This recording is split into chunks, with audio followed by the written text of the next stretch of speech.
Your girl is back and she's going out with a bang. We're talking about My Neighbor Totoro.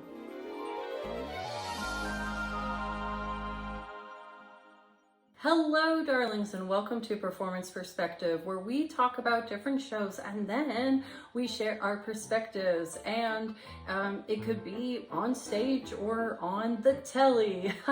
Get it? Because I just came back from the UK.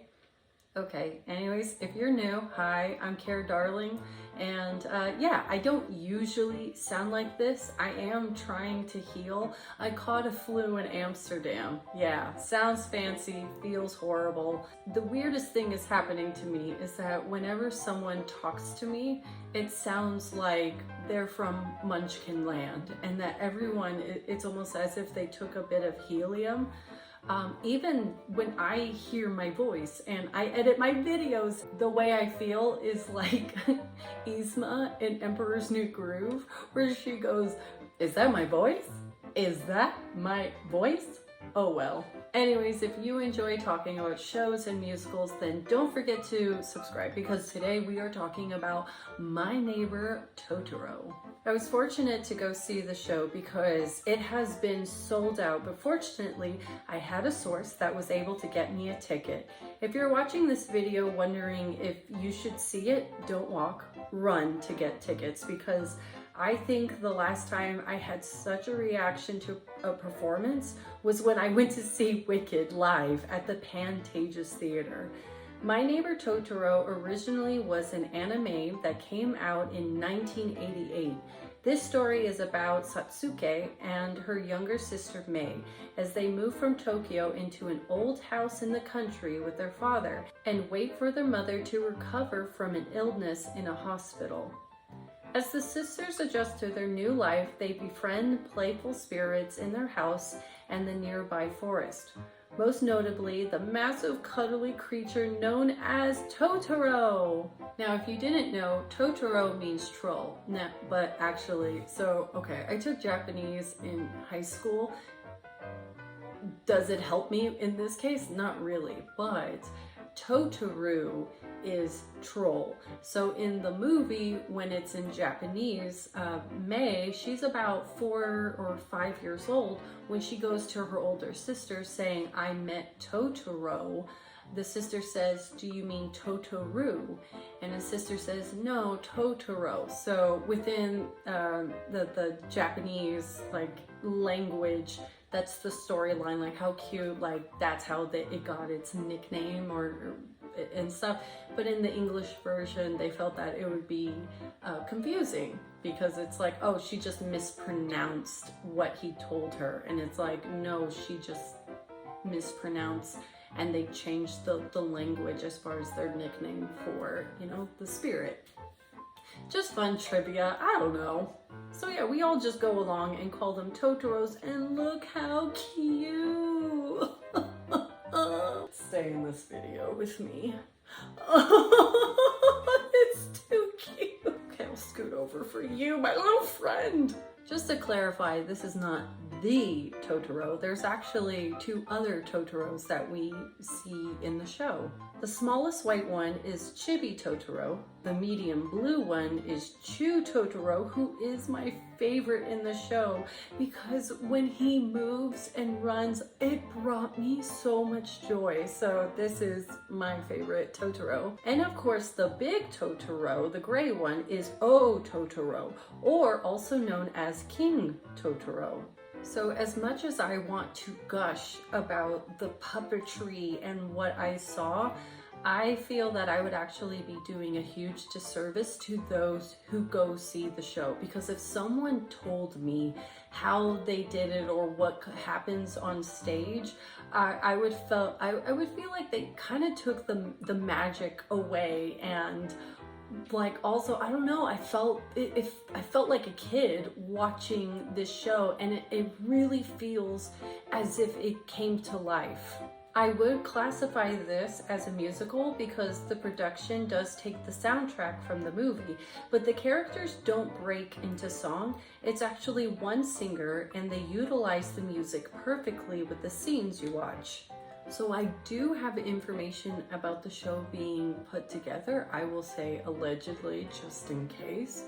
But the soundtrack actually has a child or a childlike singer. So when the Japanese producers came in for the meetings and they said they cast a woman to be the singer, they were very adamant and upset that they weren't having someone with more of a childlike voice. So yeah, it was a huge disagreement, but I'm happy to say that the show stuck to their choice, and when the Japanese producers came to see the show in its entirety, apparently there were tears because it was done beautifully with respect and love for the story. There was an apology because they did give the rights for the show to be done live, and that this production had to make choices that they felt their respective audience would enjoy. My opinion is that the singer is almost like another spirit within the show, and I did notice that she would be singing both Japanese and English. It was depending on what the scene needed. Whenever the girls go visit the mother, I notice the song might be in English, and I suspect it's because the production wanted us to know what the spirit is saying, sort of like a narrator. Not to give anything away as far as what the show does, but what you see in the movie, you'll see it in the show. The spirits, the Totoros, the cat bus, and everything. I have no doubt that this show will tour and most likely will end up on Broadway, to which I say run. Now, I do feel I'm doing a disservice by not sharing a lot, but at the same time, it is the best decision. I do want to leave something for us to discuss, and I guess the question I have is, who is Totoro to you? When I first saw the movie, I remember thinking, like, what is Totoro? And was it real, or was it just the girl's imagination and trying to make sense of it? One theory from a friend was that the family was already dead and waiting for the mother to come to the other side. The house is known to be haunted, but who'd have thought it would be them that haunts the house? Although I find it fun to listen to this theory, I like to think that the spirits were real and that the children were able to see it because of their innocence and faith. If you see the movie, another question I have is, did the mother survive? In the ending credits, it shows the mother coming back to the daughters, and it wasn't until I watched the show that I think to myself, wait a minute, is this how she was able to survive? And it's that she ate the corn. I know it sounds ridiculous, but hear me out. So part of the storyline is that Granny is talking to May and she's harvesting the corn, and she talks to May about how healthy and wonderful corn is. So May gets lost trying to go to the hospital to give the corn to her mother in hopes that her mother will feel better. Now, as an adult, when thinking what the child is doing, it's good and innocent, but yeah, the corn is not going to save her life. May is lost, and her older sister and the neighborhood boy are trying to find her. The whole town is looking for her, and ultimately Sasuke is able to find May thanks to Totoro, and they have a cat bus, and the cat bus takes them to the hospital where May leaves the corn on the window, and the mother holds the corn, like not seeing the girls because then they leave, but the mother has the corn with the note from the girls. And so now I'm here wondering, wait a minute, is that how she survived? She ate the corn, and due to the blessings of Totoro and the other spirits that she was able to miraculously heal? That's my theory. Anyways, darlings, that's it for today's episodes. I would love to know, what do you think of My Neighbor Totoro? And if you have any theories of your own, please go ahead and share it in the comments.